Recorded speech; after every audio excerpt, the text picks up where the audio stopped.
What's good, YouTube? Today's video is going to be about the one thing that intimidates guys.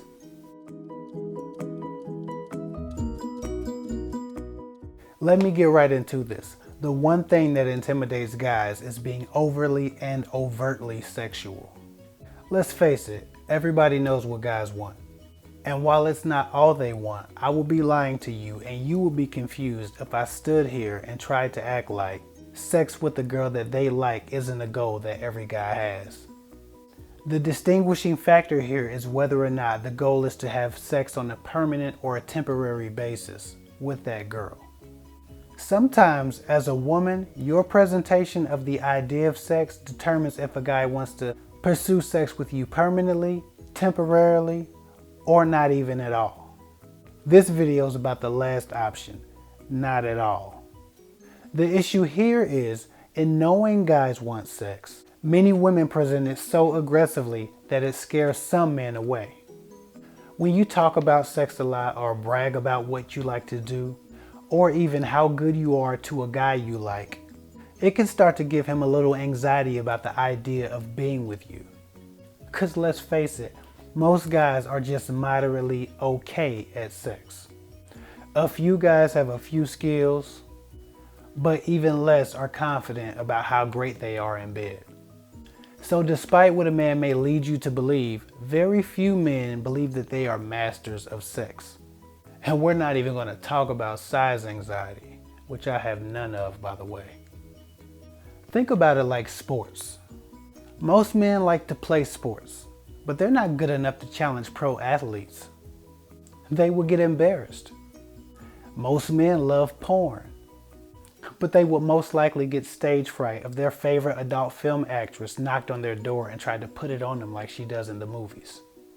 See, guys realize that while they do everything right in their fantasies, a lot of shit could go wrong in real life. If he's not big enough, if he can't get it up, if he finishes too quick, or if his stroke game is weak. He knows he's going to be talked about and made fun of. And in the back of a man's mind, there's always that question. How many men has she been with? How good were they? And will I stack up? Frankly, it's horrifying.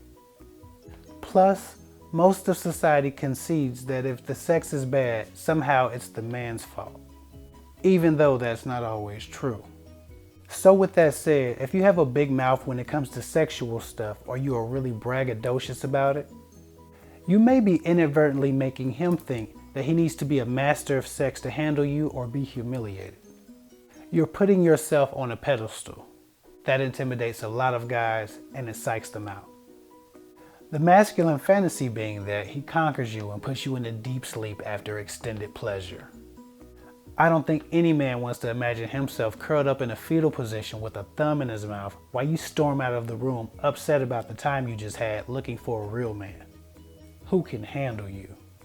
So just know that overqualifying yourself sexually is one of the quickest ways to get stood up for a Netflix and chill with certain guys.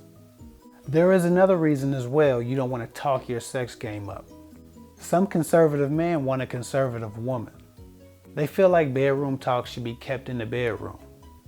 And your affairs and your desires should remain a mystery to any man who hasn't been with you. There's always the question of how many men does she talk to like this? If she's talking to me like this, can I trust her? Because being overtly sexual can make you look untrustworthy to some guys. However, there is one type of guy who likes this kind of talk though. That type of guy is the player or the predator. They really don't get intimidated sexually. They've conquered many women. They will probably have banged 3 more girls by the time your story gets out, good or bad. So if that's the type of guy you're trying to attract, then keep talking your sex game up, because they love it. Just know that sex is all you'll get with that type of guy. So if you're looking for a relationship, find a different way to express your sexuality. One a little more covert and not overt. Anyway, that's all I got for now. Write me at Kevhicktalksguyswithgirls@gmail.com. Follow me on Instagram. Share my videos if they're helpful to you. I'll get with y'all later.